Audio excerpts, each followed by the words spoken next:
Hello, and welcome to another video. Today, I am tired, so I thought we could do a little chatty video again, and I'll tell you about my weekend. I was away for the weekend at PAX Unplugged, which, if you aren't familiar, is a large tabletop gaming convention. I was only at the con for Saturday, but I really packed it in, I think. I saw some friends that I haven't seen for a long time, which was absolutely wonderful. I spent a lot of time on the expo floor, trying to see as much as I possibly could. And if you've been in the Philly Convention Center, then you know it is absolutely massive. There are so many exhibitors spanning from really big names in gaming, all the way down to very small businesses. I played a vintage cube draft in the afternoon, which we can talk about a little bit. And then, after all of that, I went with my friends to a Flyers game. And as a bonus, I got to wear my Magicon hockey sweater, which happens to be Flyers colors, so I was attempting to blend in with the crowd, but probably still looked weird. But yeah, I was pretty beat after doing all of that in one day. So I don't know that I have a lot to go over today, but we can spend some time looking at the vintage cube draft that I did.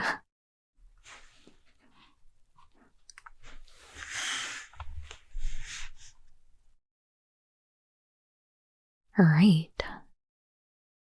So, unfortunately, I didn't get the names of the people who organized this event, but it was really cool. Entry was limited to drafters who were women, or gender non-conforming, or people with disabilities. So, I found it really approachable, and I thought it was really nice to have them hold space for people who might be underrepresented in magic typically. But yeah, this is the deck that I ended up drafting. It's not my best work, I'll say, but the registration didn't have a cube list or anything.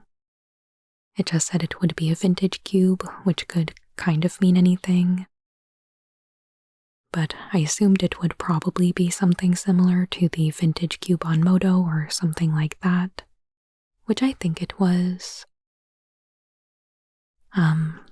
When we sat down to draft, they kind of gave us a brief overview, so we knew that it would be a powered cube, and they said there was 405 cards in there, so we knew we wouldn't be drafting every single card. So I ended up with kind of a Esper pile of stuff. I think with some exceptions, this was a pretty fair deck overall. I didn't really build in any combos or anything. I started out on an artifact path, picking up stuff like Urza's Saga, the Moxes, Trinket Mage, Urza, stuff like that. But wasn't really seeing much for big mana rocks, so I knew I wouldn't really be heading toward huge mana stuff.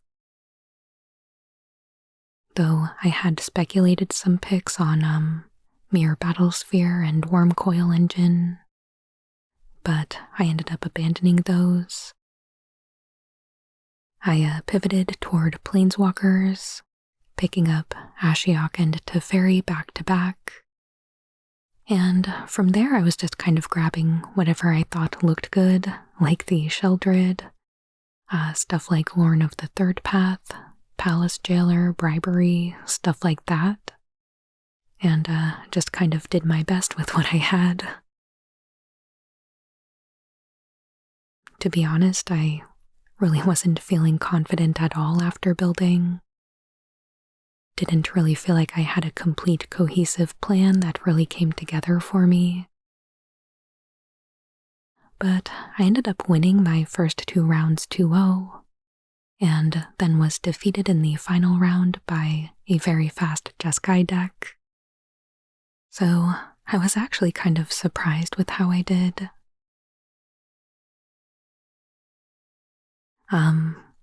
The stars of the show here I think were mostly Ashiok and Sheldred. And True Name Nemesis probably. I succeeded in exiling a player's entire deck with Ashiok, which was awesome. And in a few other games I didn't get that close, but still exiled a pretty sizable chunk of my opponent's libraries. Sheldred was just a very punishing card, especially paired with things like Palace Jailer to get Monarch out there. That was great. Or Lorn of the Third Path to force an extra draw each turn, and further widen the life total gap. I got to Bribery an opponent's Grave Titan, which felt awesome. I had a couple games where my opening hand had both Mox Diamond and Chrome Mox, so those provided a very explosive start for me. And even just getting something out like the Porcelain Legionnaire was great at punching through a lot of early damage. And then from there I was kind of just trying to manage my opponent's board, blowing up their artifacts, things like that. Teferi got to tuck a reanimated Atraxa. I appreciated that. But yeah, I had so much fun playing this. I think my deck was extremely medium, but 10 out of 10 play experience. Everyone in the event was great. Lots of good table talk. The vibes were immaculate. I got to meet Command Zoe, who is a Commander streamer. She's a writer for EDHREC and has been on the Casual Magic podcast, so I'll make sure to link to her in the description. And yeah, just kind of keeping it low-key. I know this video is coming out right after the Thanksgiving holiday here in the US, so I hope you're having a nice and relaxing holiday, or a fantastic start to your weekend. And did you attend PAX Unplugged this year?